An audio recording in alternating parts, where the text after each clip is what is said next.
All right, thanks so much for being there. So the question at 61, how much is the country a reflection of the dreams and hopes and aspirations of our founding fathers? Are we truly an independent sovereign nation today? What can John? I say? Perhaps we can find some answers as we take a look at some landmark events of our week.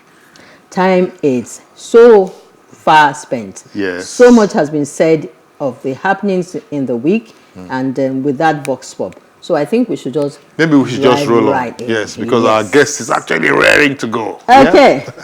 So as we invite to the show our first guest, I had just a glimpse of the country's motto: unity and faith, peace and progress. And that's sticking, it's stuck in my head all through this morning. It's my singular pleasure to welcome to the show Mr. Muyiwa Majekodunmi, an experienced manager and team player with background in advertising and marketing.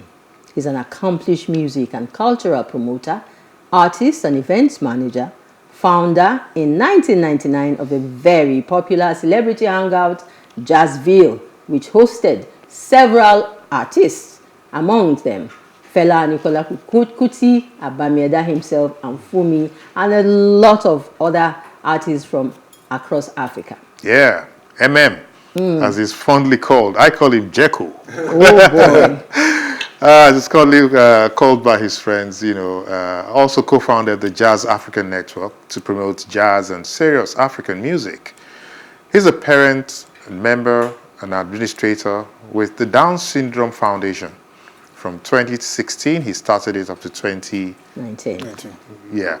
So he is also a trained experiential learning facilitator and presently working on setting up Down to Music, an initiative to encourage musical and artistic skills of children with Down syndrome. That's right. Our first guest enjoys encouraging and motivating.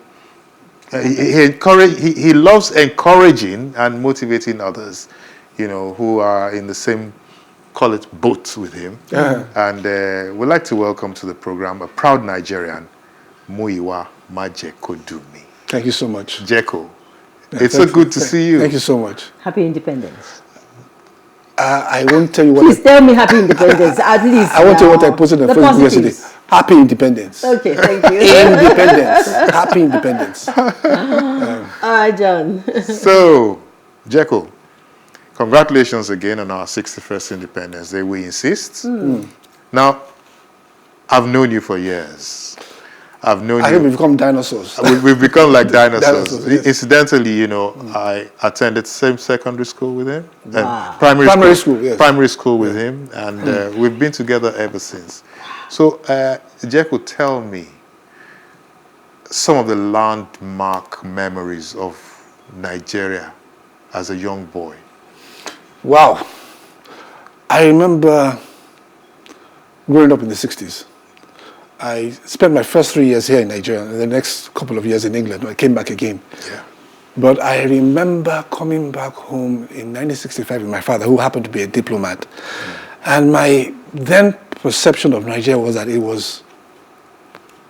there was unity, there was purpose, there was togetherness. There were values that we all held so deeply. I've never heard of the Yoruba, Igbo. I didn't hear of those things growing up. Yes. We were just simply one Family. I remember living in Unike. Everybody was, we were one. Yeah. And I miss those days. I miss the days of the camaraderie. I miss the days of going to friends' houses and then they're coming back to us. I miss the peace and the tranquility of that period. I miss the safety and security of that period. It was a secure. You could leave your keys in the car. We had no. We didn't have any fences. We hardly had fences. We hardly had any fences. We had what the fences we had were actually hedges. But now we are now building up walls around us. So there was a lot of peace. There was no divisions. I can't think of any divisions. I've never heard my father talk about an Igbo man or Hausa man. All kinds of people came to the house. So It I don't know couldn't where it's all have been going. perfect. It couldn't have been perfect. It wasn't Yeah, perfect. No, it wasn't perfect. Of course, it wasn't perfect. So, were there any painful memories, like situations that you remember very clearly that you also like to share? Well, my father dying was one painful memory. That's a painful memory. I remember a time robbers came to the house. Robbers wasn't common. It wasn't very common. The primitive thieves. The primitive thieves, you know, took to the television and things like that. No, nothing. Were you around when the war broke? I was 9 or 10. My father then was back in England. Yes. I remember now. I was 9 or 10 too. Yes, I remember the time. And I remember the bomb. I was going to mention the casino. The casino. I remember my mother, we were in the kitchen, and that was 1969, or that was 69. 69. And there was this massive explosion, and the pots fell off the... Yeah, it was very close. Yes, it was so close. We were at railway compound, so it was close. Lagos was bombed. Yes, yeah, it was casino. bombed. Was that the only time? No. There was another one around Victoria Island. Thank you. That was the second That's right. one. Yes. So that incident still Those stuck were in my the memory. painful, yeah. Those Very were painful. that would have stuck in your mind, you know, growing And I up. remember the songs they used to sing. Stop, Careless careless talk. Know what to do. Join the civil defense. Is for all of you. In case of a bomb about, don't scream or shout. Don't run into the streets. Broken glass will cut your feet. Stop, careless talk. No. Oh, Jacob. Oh, Jacob. You know, those were lovely days. Lovely days, yes. Those were days. Those were days when we were all just Just one Nigeria. Happy-go-lucky. Yes, You know, just one Nigeria. Happy-go-lucky. yeah. And you see, I think that we haven't shared enough of those memories with our children. So they keep wondering what, you know. Well, some memories are painful to remember. Some things you don't want to remember. And then, you know, they're at the back of your head. And you just simply forget, except somebody, you just mentioned it to me, just reminded me now. I've forgotten. Yes. But there's some things you don't want to remember.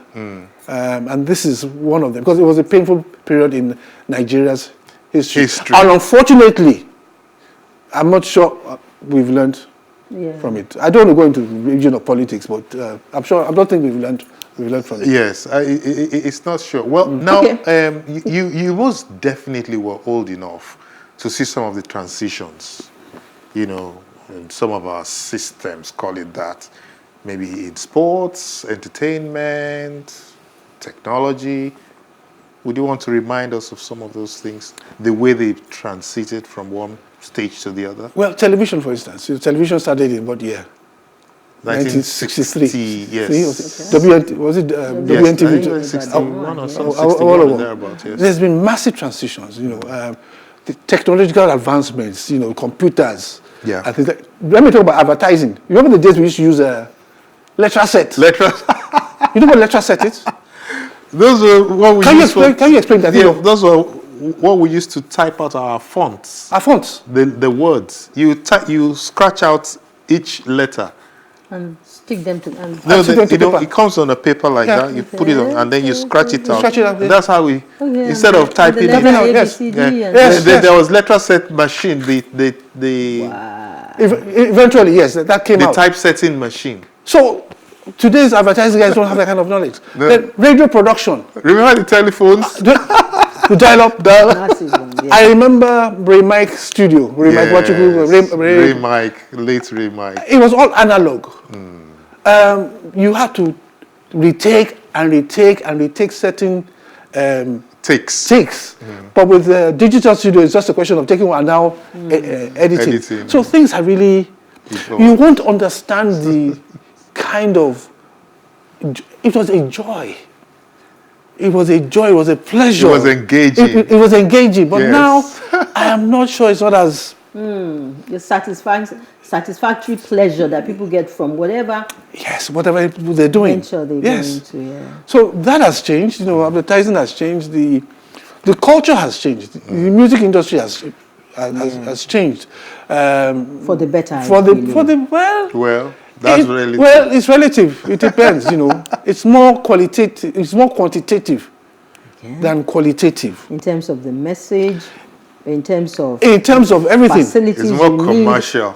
It's more commercial. The quality of music that comes out now. The quality, yes. Then. Remember growing up on high life music, Dele Ojo, Victor Wifo, Victor Olaya.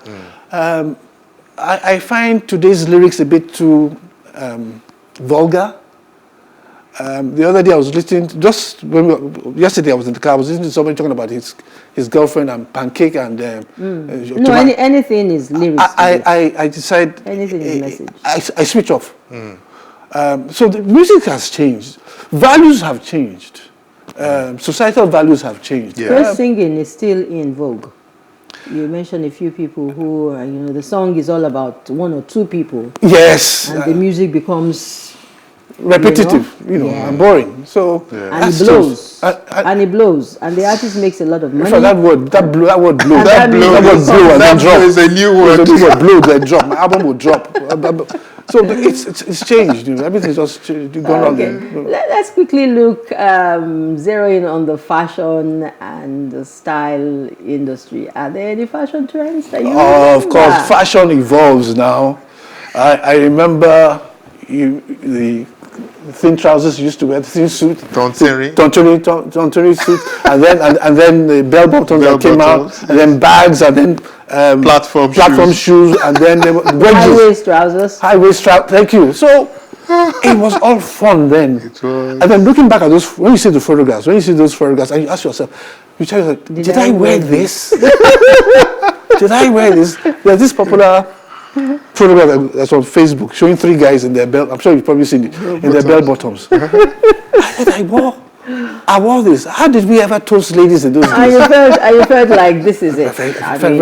We used to have something called hip style. Hip style. Yeah, which you put your trousers. It was a decent way of, what do they call it now? Sagging. It was a decent way of sagging. It was a decent way of sagging. Yes. But at least the trousers were held up by the belt. Today's now, and then you're showing your underwear. Today, you're showing your underwear. I told a couple of guys some years back, I said, take a picture of yourselves now. Yes. 10 years from now, you're going to say to yourself, you look stupid. And they do look stupid. Yes. And still on fashion, right? How nationalistic were we as a people? Or would you say that the influence of colonialism and all of that outweighed our nationalism in fashion? I think it's even better now. Yeah, I get that feeling. I get it. Look, I get that feeling. Look at what you're wearing. This is... And look at what you are wearing. Regular. Thank you. We were more in tune with European fashion then. Nobody was seen in Ankara. But now, even the West, famous celebrities are going for Ankara. So there's more interest now, there's more passion now, and there's more creativity now. Okay. Yes. More creativity. Clearly. Yes. Definitely. So I'm impressed with that. Okay. So that's a plus. So very quickly, how then did we transit from the Western influence in so many aspects of our lives, to where we are today? How? I think it was I think Festac too also contributed it. Yes. The pride of Africa. People like Fela. Festac 77. Fela himself, who was an ambassador of African values, also encouraged that. And I think we evolved. We evolved into. I don't think it was deliberate as such. What triggered it? What could have triggered it? Just the fact that we woke us from our slumber, if we were sleeping. I'm not sure. I'm thinking it was. I guess it's life. It was a collective thing. I guess life happens. Life happens. Life evolves. Yes. Yep. Life happens, and then you just get tired of seeing yourselves wearing the same tie, suit. You had fashion. Fela wasn't a fashion fashionista, but he encouraged us, But his style was unique. His style was unique. You've mentioned Fela. You've mentioned Fela a few times. My friend now. Fela was my friend. Yeah, you've referenced him several times. You cannot but reference Fela. Yeah, in so history of- Talking about truly, Nigeria. so truly, he was an icon. he represented. Yes. He represented us in so many. I may not agree with some of the things he did, his lifestyle, but he represented, Yeah. And sometimes a lot of people say that he came on the scene too early. he came when he was meant to come. He came when he was meant He was to came come. when he was meant to But come. we didn't understand. We didn't understand him. We didn't appreciate him. We didn't appreciate. Now we can appreciate him. You know? Okay. Now, I know also that our Independence Day celebration in those days was always something we all looked forward to. October 1st. Tell us a bit about that, Muyiwa. At the race course. I remember that was where I first saw General Gowon. Yes. And I was staring at him. They had such presence. Yes. Such charisma. And I said, maybe I should join the army. I think I wanted to join the army because of And he spoke in English is something else. When he spoken opened, English. yeah. He was a gentleman. He was. An officer. I think he was one of the last of the originals, along with Aigbe and so on and so forth. Yes. And quite a number of them. And, They stood for what the military. They stood for the. and Joe Garba. Remember Joe Garba? Don't talk about Joe. Joe Garba, how he used to back out his He had presence. presence. I don't want to go in that direction. Please. Yeah. I'm trying to avoid going Avoid in that that. direction. Ambassador. But those were the last of the officers or the gentlemen. We don't have them anymore. So back to the. The Independence Day We looked celebration. forward to being part of the group that went to the race course for the march From school. March for schools. It was time to interact with children from students from other schools and things like that. It was something we always looked for. Every year we always banded for being part of that group that went to the race course. Yes. But I remember the last time I went, it rained heavily. I was going to say that. Do you remember that every 1st of October It rains. it rained? But this one was unusual. It was unusually heavy. Wow. This was 1970. I think it was in Form 1 or Form 2. It was heavy. And I remember I developed the flu after that. I was home for about a week. That was my last, I think that was my last memory of the Independence Day. It was so colorful too. And then the guys on the bikes. It was always colorful. The guys on the displaying. the outriders are displaying their gymnastic skills on bikes. Those were the days. And no fears of Yeah. anything happening. no fears fear, of no. nobody coming in to I can't harass, remember no protests in the process of the popular outrider. You call him for the president at that time. He's calling Baba something. Baba, I can't remember. Yeah, Baba something. I can't remember. And we all knew him. We knew him. You know? Yes, we knew him. We all knew him. I remember one time he fell off his bike. Yes. But he did it in such a... He landed on his feet. professional way. He landed on his feet. Yes. And everybody... Baba something they used to call him. It was a mistake, but it turned into... it turned into style. Okay, quickly we were, because really, before you Okay, because Pharaoh is going to come in much later on to look at what changed in a bigger perspective. Quickly, when did things change, and why do you think that these glowing moments, these beautiful memories that you have, are no longer with us? I think they say if you really want to know somebody's character, give him power, give him money. I think we had too much money too soon. We didn't know what to do with it. And then values changed. Things changed. Let me go back to Unilag. There's a vendor who used to leave newspapers at the Marriott Hall. And he would just leave them and disappear and leave a jar. Leave a jar. And then you pick up the newspaper, pay. He would come back in the evening and collect his money. make his money. Dare that now. You wouldn't dare. You wouldn't dare You that. wouldn't do that. You wouldn't dare that. So values change, competition, everybody wanted money. Everybody wanted to belong. Hard work wasn't it anymore. Dedication. to Hard work service wasn't anymore. There was so much money. Gowon said it now. We said we made so much money, we didn't know what to do with it. So there was no planning. And they forgot about the agricultural development, and were focusing. Don't even let's go into I was hoping we wouldn't talk about that. Yeah, don't go politics into today. that because even as a matter of fact, unfortunately, you know, I'm being prodded that Time is on. time is up. Oh, When okay. did you start? I It was don't like know. 3 minutes I ago. don't know. I Yeah? don't know. But suffice it to say that 3 minutes ago we we're started. still here, and know. we're here looking at the good old days, as they say. Yes. And the good old days hopefully will come back. Just that song. Those were the days, my But, friend. But we thought they would never end. I must say that it's been really good having Thank you so much. They say Yes, that yes. friends go around the world and after 40 years they meet. We converge. And I think that's what's happening. That's what's happening. Yes. So, I mean, Excellent. I want to thank you And so you're much. leaving me out of it. You're my friend too now. I'm Okay, waiting for 40 okay. years. Okay. Then we'll Okay. meet. Amen. Thank you so much. Thank you so much. Thank you. And then from the perspective of our guests, bringing us to speed. My Nigeria, our Nigeria, yesterday, today, and the future, Mr. Muyiwa Majekodunmi. We thank you again for lighting up those dark areas and Thank for you. giving us those wonderful memories of our dear country.